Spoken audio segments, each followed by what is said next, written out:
Hello， 大家好，我是 Sabrina， 好久不见。这是我们停更2周以来终于更新了，是因为清华路院在这个月面临到有史以来最大的危机。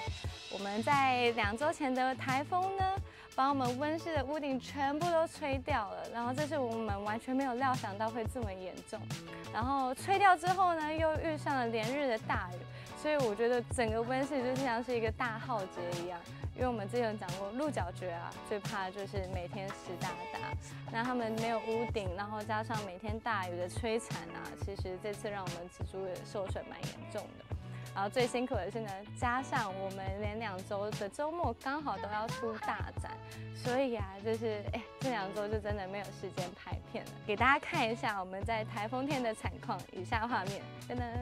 然后可以看到其实我们那时候早上刚来的时候很多植株都掉到地板上，然后很多都被吹断头，再加上小板都是360度的旋转，直接被翻到反面，真的是非常心疼。还蛮多母猪就是养了3年很漂亮，在一夕之间全毁，虽然是蛮伤心的，但是呢，我觉得就是秉持的心态，遇到问题就解决就好，所以我们就慢慢的修复当中。然后也可以看到今天屋顶上还有非常多的工作人员，因为我们到时至今日还在努力修缮我们的屋顶。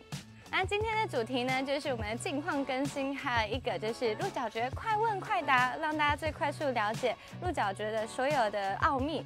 还有一题就是呢，台风天究竟鹿角蕨要不要收？100%要，要不然就会像我们一样。那我们就开始我们的快问快答 ，Let's go。那这边我们就收集了蛮多关于一些新手或者是常见路友问的问题，这边我就一一的问一下萨布丽娜，那就由她来帮我们解答啦。首先第一题就是鹿角蕨会开花吗？这个是我觉得还蛮多人会一开始接触鹿角蕨都会问的问题，就是呢，鹿角蕨是蕨类植物，它不会开花，但是它的好处就是它1年4季常青，所以呢，它的观赏价值性很高。鹿角蕨有几种品种呢？鹿角蕨其实原生种只有18种，然后它分别分布在泰国、印尼、澳洲、非洲。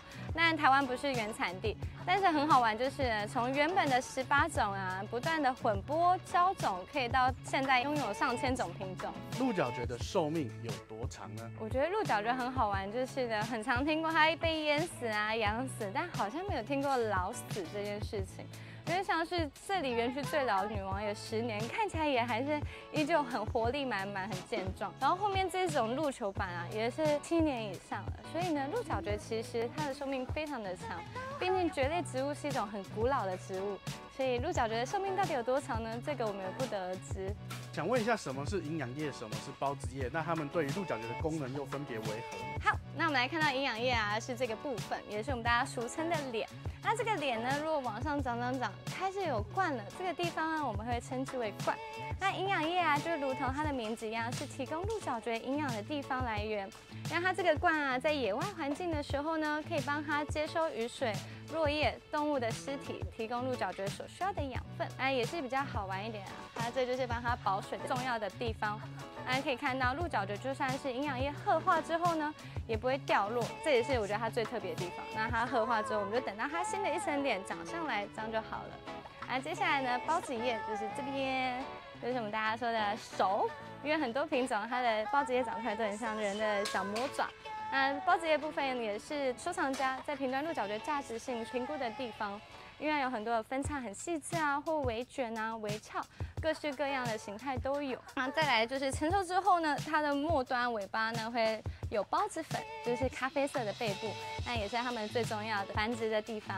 那再来就是怎么去判断芽头？那芽头又是什么样的功能？芽点就是鹿角蕨的生长起源，所以最主要就是呢，它要毛茸茸的，呈现绿色，有突突的，代表就是呢，它现在生长状况很健康。所以不要是咖啡色萎缩或是没有绒毛，这就是最重要判断的点。那鹿角蕨的叶子折到了该怎么办呢？它会不会自动修复植物最好玩的地方就是呢，它们受伤啦，它们不会修复，只会去生长新的。所以很多人都会，像我们也会不小心折到鹿角蕨的孢子叶，就会很心痛，觉得说怎么可以去补救。但是我们就是放宽心，然后不要去伤到芽点，等它新的手长出来，再把旧手剪掉就可以了。那白毛搓掉之后还会再长回来吗？这就是大家最重要的点哦。鹿角蕨的白毛是掉了就不会再长回来了，所以如果我们有去观赏鹿角蕨的时候，切记不要去搓它们的绒毛，因为这是最珍贵也是我们最呵护的地方。鹿角蕨要怎么浇水呢？鹿角蕨浇水呢，想要说是入盆的小苗，我们都建议可以用花洒的方式。花洒的话，它这样水分才不会太多，在盆子里面才不会容易烂根闷倒。那如果是上板啊，我们可以用泡盆的，也可以用花洒。但是啊，因为鹿角蕨的水太干了之后啊，它水分很难残留，所以你用花洒大概80%的水分都会从表面流掉。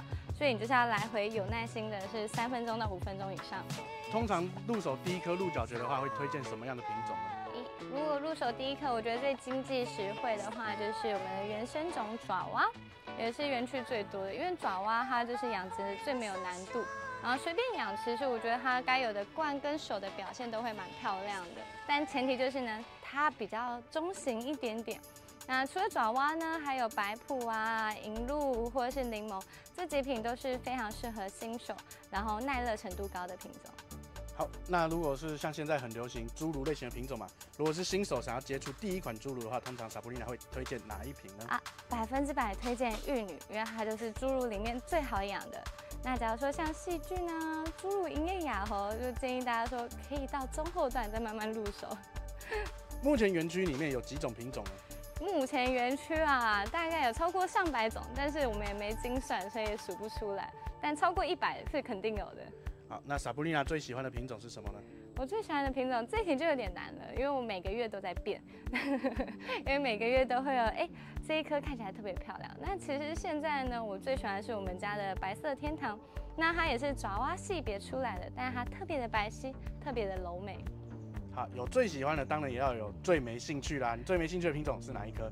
最没兴趣就是呢亚猴，因为它曾经是我的最爱，但是它真的太难养了，又好容易长虫，所以我现在对它呢最丧失信心。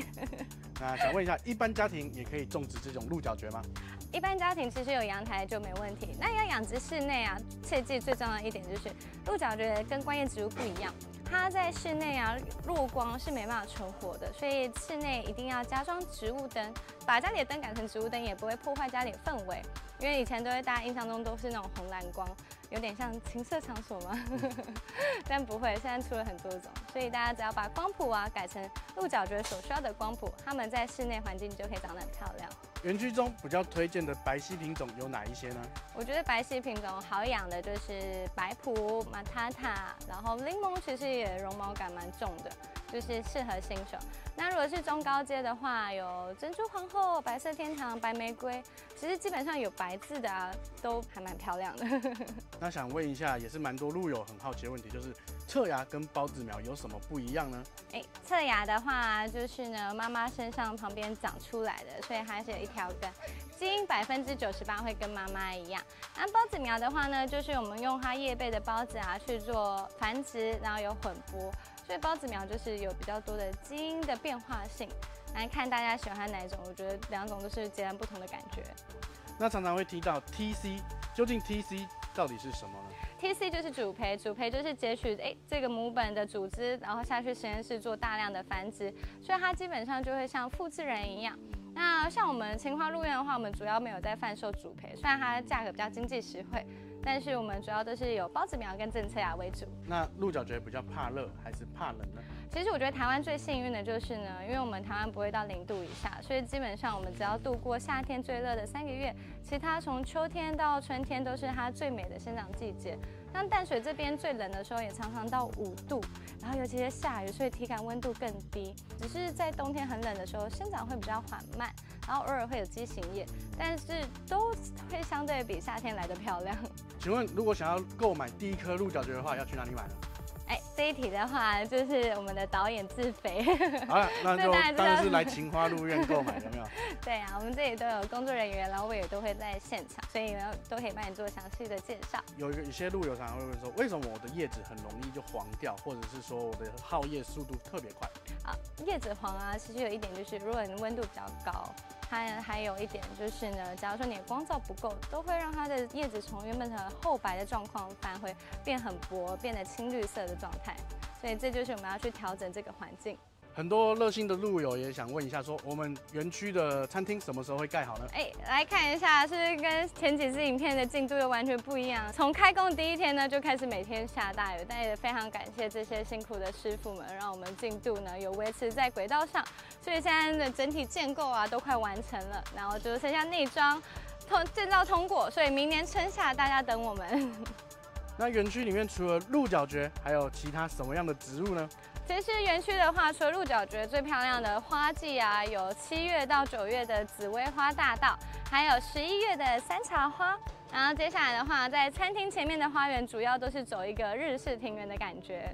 那园区里面会考虑养动物吗？那目前园区啊，只有哈奶1只电猫而已。那会不会增加其他动物呢？目前还没有计划。主要整体园区就会以餐饮跟植物为主。